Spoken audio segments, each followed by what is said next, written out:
progres daripada BUMN pastinya ya, progres daripada restrukturisasi BUMN kan teman-teman tahu ya, tahun ini kita harus menyelesaikan seluruh restrukturisasi BUMN dan diharapkan ini bisa selesai tepat waktu ya, dan tidak hanya tepat waktu tetapi juga secara fundamental selesai.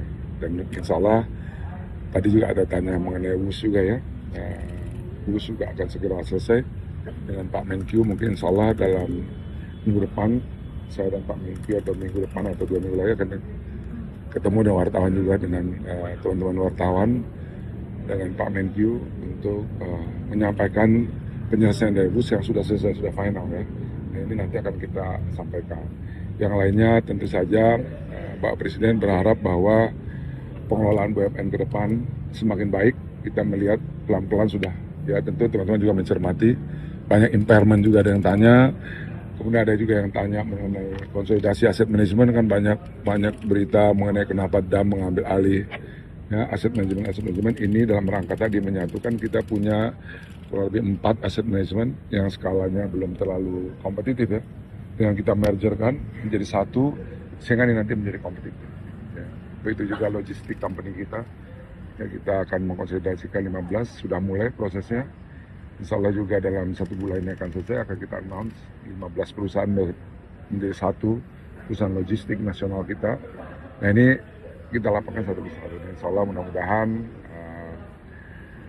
semakin cepat proses transformasi BUMN dan semakin dirasakan manfaatnya oleh masyarakat Indonesia. Pak, efek yang sendiri korporasi BUMN sendiri itu seperti apa sih Pak di sini?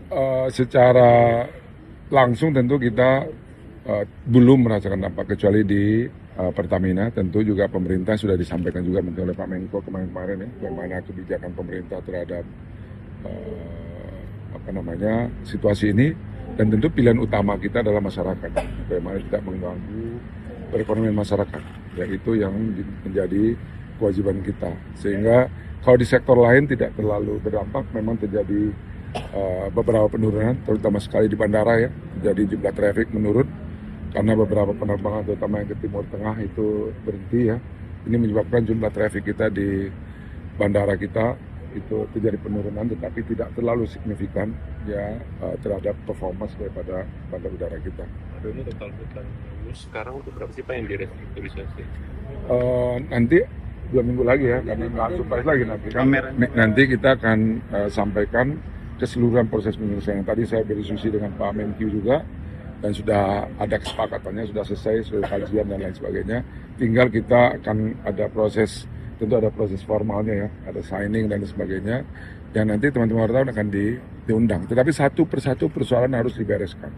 Kita tidak melihat lagi siapa dan kenapa persoalan ini muncul, tetapi tugas kita tentu dengan sebagai pembantu Bapak Presiden tentu menyelesaikan seluruh persoalan.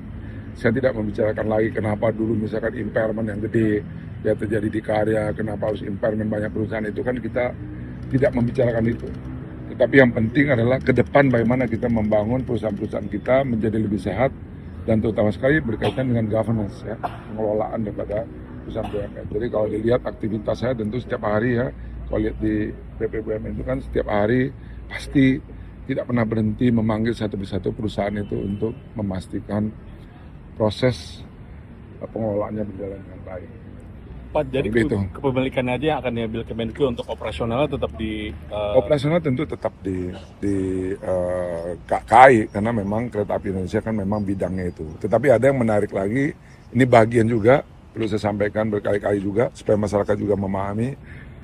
Kereta api ini tentu akan menjadi mass transportasi unggulan kita ke depan ya. Tahun ini juga nanti teman-teman wartawan akan kita undang, kita akan melakukan elektrifikasi. Kita akan invest untuk elektrifikasi Jakarta Rangkas, Jakarta Cikampek, dan Jakarta Sukabumi, sehingga ini akan memudahkan nanti dari transportasi publik kita. Nah, ini dampaknya cukup signifikan. Jadi memang kereta api ini harus kita buat menjadi perusahaan yang sehat sehingga mampu memberikan layanan transportasi publik yang baik kepada masyarakat Indonesia. Porsinya Kemenkyu yang mau diambil berapa Pak? Nah ini nanti akan kita sampaikan, kan nggak surprise lagi, nanti saya dan Pak Menkyu tentunya akan barengan untuk menyampaikan kepada publik mengenai proses penyelesaian ini. Tapi yang pasti buat teman-teman sekalian, penyelesaiannya sudah segera akan kita tanda tangani dan kita bereskan. Dan yang paling penting adalah layanan kepada publik tidak terganggu dan justru akan menjadi semakin baik ya dengan kejelasan mengenai struktur pendanaan daripada kereta api cepat kita ya. Pak Habib, gitu ya. Terima kasih ya.